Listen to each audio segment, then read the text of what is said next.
Hi everyone, welcome back to Grounded Haven. Today I am just going to be doing a quick little overview of our drip irrigation setup. This is a very DIY setup. I don't know if everything is the most official way to do it, but I'll just show you what I've done. This garden was my first time setting up any kind of drip irrigation, and sometimes it's helpful to learn things from another beginner if you are a beginner yourself. So I hope this video will be helpful for anyone who's maybe a little bit intimidated by the process, because I know I was when I first started. I wasn't really sure where to begin and where to get all the information or all the supplies. So I'll try and go over all of that as well as I can today. So first I'm starting off at my spigot. So this is going to be wherever your normal hose spigot is, and it's turned off right now. So let me unplug this hose. What I have here is not necessary. This is a quick link, so it's easy for me to get my hose on and off. You can see how I can just press it in and my hose snaps in like that. And I have this because I have to switch between my hose and my drip irrigation setup all the time, so I want to make it really quick and easy. We've tried using those hose splitters before where it splits into like 4 different ones, but I find that those always leak for us and they don't really work, so I just prefer to switch them out as needed. So as you can see, I have my hose here, that's one option. And then if I go down here, we have a few of our drip irrigation hoses. So one of these is for our flower garden and one of them's for the vegetable garden. So at the top of each of these I have, this is just the quick links attachment right here. So this one will be optional if you don't use that. But then we have 2 pieces. One of them is a pressure regulator. You're going to need to have a lower pressure coming from your hose line, and this will cut it down. So this piece helps your water pressure to be low enough that you can use it with your drip irrigation without it blowing all the pieces off. So here's the information on that right here, 25 psi, and then usually a regular hose thread is 3/4 of an inch. So that's that measurement. And then the next piece is an adapter that goes from your hose thread to drip irrigation, because a drip tube doesn't have threads on it. So you're going to need a piece that kind of clamps that drip irrigation tube. So here's the information on that one.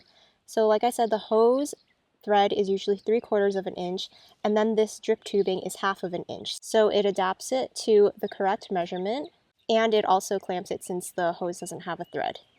Besides these 2 pieces, one thing that you also should have is a backflow preventer, which helps from getting any sediment back into your water supply in case it gets into your drip irrigation or something. I don't think I have it on this piece because actually this spigot is an extension that I created, and it comes from our house over there. So I have one on our main hose spigot that comes there, which is all the same line. So that's why I don't have it here, but that's something that you definitely should have on your setup as well. So this tubing is 1/2 inch drip irrigation tubing, but it doesn't have any holes in it. This is just the supply line. And what we've done for some of our areas of our garden is we've actually trenched this tubing to where it needs to go. So this one doesn't actually need to go that far. It goes right to our raised bed garden, which is only maybe 10 feet away. So we've trenched it underneath the ground, right under the grass there. We did it last year, so it's grown over now. So it goes from our faucet there, underneath the ground, and it comes up here. This is the supply line. So for raised beds, it's a little bit trickier because you do kind of have to elbow your supply line up into each of the beds. If you had in-ground garden beds, it's actually a lot easier. But for each of these raised beds, I've gone and put an elbow so that I can go straight up, and then another elbow at the top. This one's kind of sticking up a little bit, but most of them I actually have clamped down. I'll show you. Another elbow to get to the top. Then I have a short area of the 1/2 inch supply line, and then I've put the 1/2 inch stopper at the end so it doesn't come out this end. Then coming out of this 1/2 inch supply line, I've made a little hole. They make little punch tools that make it a lot easier because these are really hard to punch into. It's pretty thick, and it usually does take a little bit of muscle. It's pretty difficult for me to do it, so the punch tool really does help. Then this piece is a coupler that goes into 1/4 inch drip tubing. This is a turn-off valve. I'll come back to that later. But this is a 1/4 inch drip tubing, and it has little emitter holes. Most of the ones in my garden have emitter holes either every 6 inches or 9 inches because that gives you a nice coverage. And then once I have my 1/4 inch tubing, this is what's going to actually bring the water to each of the plants. So I just wrap it around my beds to try and get even coverage. Our beds are 3 feet wide and I've done 3 lines of tubing. 4 lines would probably be even better for this width, but the first year I did it, it was just already a pretty big investment, so I just tried to make do with 3 lines. I might go in and add more if some of my beds need it. And it's really easy to add on later, so I wasn't too worried about it when I first started out. To keep the tubing in place, I have used landscape staples, but I find that as the season goes on, as the sun hits these, they pretty much stay in the same shape. But the landscape staples do help just in the very beginning to keep things in place. So from our supply line, we've gone into this bed, but I also teed off and trenched our supply line all along the length of this bed so that I can get to my other beds down there too, because we have a little bit of a gap for our pathway. So you can see that supply line's kind of sticking out of the mulch a little bit and goes into the next bed. And it's pretty much the same situation here. For this one, I have a T just because I have another bed I need to supply to down there. But it could just be an elbow if this is where you need to stop, and then it goes up another elbow, and then here's the clamp that I've put for most of my beds. We've just nailed these in. This is a 1/2 inch, I don't know what this is called, maybe like a wire clamp or something. And then our 1/2 inch supply line, the stopper, a 1/4 inch coupler into our 1/4 inch drip line. So these turn-off valves I actually just added this year. Last year I didn't have them. So when I turned on the drip line for my vegetable garden, all of my beds would get watered, and I added these this year. So I just popped them into my 1/4 inch tubing, and when I turn it to the side, it closes off the flow, and then if I turn it facing, you see that little arrow? If I turn it facing the drip tubing, then it's on. This is an addition that I've already really liked and that I'm happy that I added. The reason that having those turn-off valves is so helpful is because sometimes I have crops that don't need to be watered. For example, our garlic right behind me is almost ready to be harvested, and a few weeks before you harvest it, you want it to be as dry as possible. So I'm actually going to turn off the drip for that bed so that the garlic can dry out and it won't rot as it starts to mature. And also in the beginning of the season, when there are beds that don't have things in them yet, I don't really need to be wasting water watering just bare soil. So I'll usually turn off the drip for beds that are not in use. The great thing about setting up your drip irrigation is that once you have the basics down, it's really easy to adjust it. If you figure out that you have different needs or you want to add stuff, it's also pretty easy to repair as well. So during the winter, I had one of my lines break just from normal wear and tear, or maybe an animal chewed on it, and I'll show you how I fixed that really easily. So in this bed, you can see how my brown tubing goes into this black one. And what happened here is, I think I ran out of tubing or it broke. And you can just put one of those 1/4 inch couplers and then go right into another length of tubing, and that way you can connect them. So it's super easy to repair if you have a tear somewhere. It's not like you're losing the entire hose. You don't have to replace the whole thing. You just need to cut out the torn part and add a coupler, and you're pretty much good to go. And then at the ends of all of my 1/4 inch tubing, I have a little 1/4 inch plug as well. So yeah, that's pretty much the setup for all of my beds. So this garden in the back here was not hooked up to our drip irrigation last year, and I've actually just expanded it so that I can water back here too. So I'll show you that a little bit because in-ground garden beds are a lot easier to set this up with. So here's the start of my drip irrigation. So this one obviously can't reach our faucet that's all the way there. But instead of trenching an entire supply line, I didn't feel like doing that. What I decided to do is I just put my quick links adapter here, and I can just hook up my hose to this drip line anytime I need to use it, and it's really not that big a deal because I would have to drag my hose out if I wanted to water here anyway. So this way I can just hook up my hose to this and then let it run for like 20 or 30 minutes. So it saves me a little bit of time.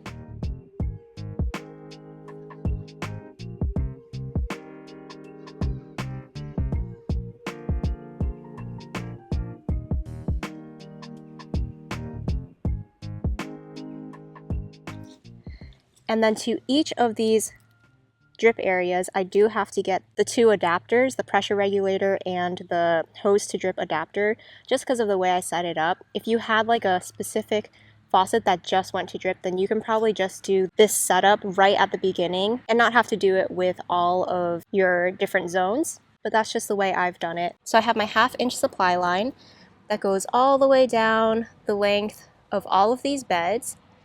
So this was really easy because it was just one straight line, as opposed to in my raised bed area I had to like elbow and zigzag and go up into all of my raised beds. This one, it was way easier. At the beginning of each of my beds, I decided at the very beginning I was going to add my shutoff valves. Trying to kill a mosquito. They're outbreeding this time of year, so I'm trying to get as many of them as possible. Okay, so anyway, so I have my shutoff valve, and that goes straight into the 1/2 inch. So in my raised beds, you could see that it was kind of in the middle because I installed my 1/4 inch lines first and then added these after. But if you do these right away, you can just go straight into your supply line. So from my shutoff valve, I go into my 1/4 inch tubing, and then it goes all down the row. For most of these rows, I've done 2 or 3 lines of tubing just because a lot of these plants are more spaced out. So this row with our tomatoes has one down this row and then down there. And the shutoff valves for back here are especially nice because these are more like market garden style rows. So a lot of times I'll have just one type of crop in each of these rows. So it makes it really easy to manage if I can shut off one bed, because every crop will need different water requirements. So that's one addition that I'm really glad I added. At the end of this 1/2 inch supply line, I just wanted to show you this is a different kind of end closure that you can use. This one has 2 loops and it just folds the tube over onto itself. So this is an alternative. I wasn't able to find the 1/2 inch plug last time I looked, so you might have to look for this ring instead. By the way, all of the parts that I'm showing you today, I was able to get at either Home Depot or Lowe's. Both of them will have them. I don't stick to a specific brand. There are a couple that make these parts. There's Dig and also Rainbird. I kind of just get whichever one fits my needs. I think that most of them don't have a lot of these parts in store, at least the ones that I've gone to. I haven't been able to find a lot of these things. So what I do is I just order them online, but they'll ship to you, and I think that's a lot easier because then you can kind of plan out all the parts you need and add them to your cart rather than going to the store and kind of fiddling around with all of the different sizes and pieces. It's a little easier to see it all mapped out online. So that's just what I've done. So from this one hose spigot, we're able to get drip irrigation to our raised bed garden, our in-ground garden back there, and our flower garden is way off to the other side. You can see how far it is, which is why I really didn't want to drag a hose because we don't even have a hose that can reach that far. So we've trenched our 1/2 inch supply line all the way down there, which was definitely a process, but it's pretty much just a one-time task. And now we have drip irrigation down there. I'll show you that really quickly, but it's kind of the same thing as the other in-ground bed. So here our supply line comes up from where it's trenched and comes above ground. And then we have our couplers that go into the 1/4 inch line. I still have to add my shutoff valves here.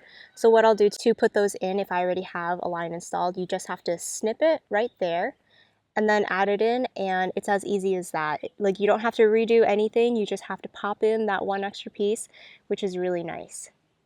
And then I have 2 lines of drip here. I really probably should have like 3 lines in these rows, but I just ran out of tubing when I installed this. So maybe this year I'll add some more. And it goes all the way down the rows. So yeah, these 2 lines probably are not enough for these plants, but it at least helps. It's better than them not getting anything, and I can always add in another line this year if I want to do that.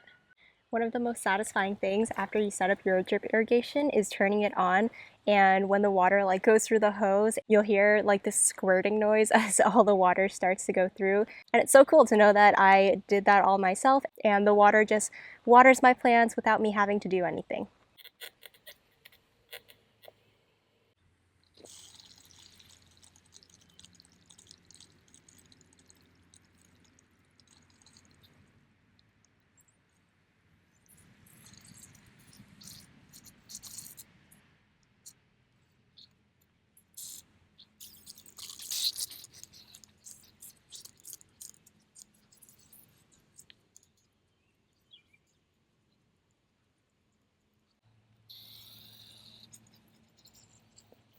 So here you can see this one's on right now, and if I want to turn it off, all I have to do is turn this sideways, and now it's off, no more drip. The water does drip at different rates, so you're gonna kind of just have to experiment in your own garden depending on what tubing you get and how far the emitters are spaced and the area you need to cover. So after you set it up, I would probably just set an alarm on your phone for like every 10 minutes. You can go and take a look at how moist your soil is, or if you have an even coverage across your beds, and adjust as needed. And then from then on, just set a timer on your phone to turn it off. You can also get like a timer for your faucet and just set it to run for certain times of the day. I don't have that because I do have to switch out each different zone as I water them, so I just do it manually, but that is an option. If you have your drip zone separate from your hose and you want to have that timer, or you want to go away on vacation, that does make it one step easier than how I have it set up. So a general recap of all of the pieces you'll need. You'll need a backflow preventer for your hose line. You'll also need a pressure regulator, a hose to drip adapter. Then you'll need your 1/2-inch supply line with no holes to get to your beds. Depending on if you have like raised bed setups like me, you might need to get some elbows or T's for them, as well as the 1/2-inch plugs. Then for your 1/4-inch supply lines, you'll need to get the ones that have holes, and you can choose 6, 9, 12, or 18 inches. There are a lot of different options, so just pick the one that works best for you. Then you'll need fittings for those as well. You'll need the 1/4-inch couplers, the ends, and then the shutoff valve if you want that, and then also some landscape staples to staple everything down. One thing I would also recommend is to get extra fittings for both the 1/2 and the 1/4-inch. So get extra couplers, because you never know if you're going to break a line, or if you want to connect two of them together to add more line. It's always handy to have extra couplers, because then it's really easy to just add on to your existing setup. So that's pretty much the gist of our drip irrigation setup. Like I said, this is a very DIY setup. I just did the best with the information that I had, and every setup's going to be a little different depending on how your water setup is and how your garden setup is as well. So hopefully you can just take these principles and adapt it to whatever space you have. The thing that I really like about drip irrigation is it obviously saves me time, because I don't have to stand out there and water my whole garden with a hose. But it's also better for the health of your plants, because the way drip irrigation works is that the water slowly drips, and it doesn't look like a lot of water because you are supposed to leave it on for a certain amount of time. I usually leave mine on for like maybe half an hour depending on time of year and how dry it is. But the soil will slowly drink up that water over that 20 or 30 minutes, however long you have it on. Versus if you are watering with a hose, you're dumping like a whole bunch of water at once, and it quickly just like drains or washes away. And it doesn't give the soil a lot of time to really soak it in. So I feel like with drip irrigation, as long as you have like a good coverage, it saturates the soil really nicely and evenly. It can also help to prevent fungal issues in your plants, because when you're watering with a hose or a sprinkler, a lot of that water gets on the leaves of your plant, and this can cause a lot of bacterial and fungal issues. But with drip irrigation, you're just watering at the very base of the plants at the soil level, so this doesn't splash up any kind of diseases. This can help prevent a lot of things from spreading or even starting in the first place, so you'll end up with healthier plants overall. So setting up drip is a little bit of an investment up front. It takes a little bit of time to get all of the parts and install them, and it's also a little bit of money up front as well. But overall, I think it's something that is worth that time and money. It's something that has helped me immensely in the garden. Hopefully my setup made sense as I was explaining it, but if I missed anything or if you have any questions, just leave a comment down below and I'll try my best to get back to you. But that's going to be it for today's video, so thank you guys so much for watching, and I'll see you again in the next one.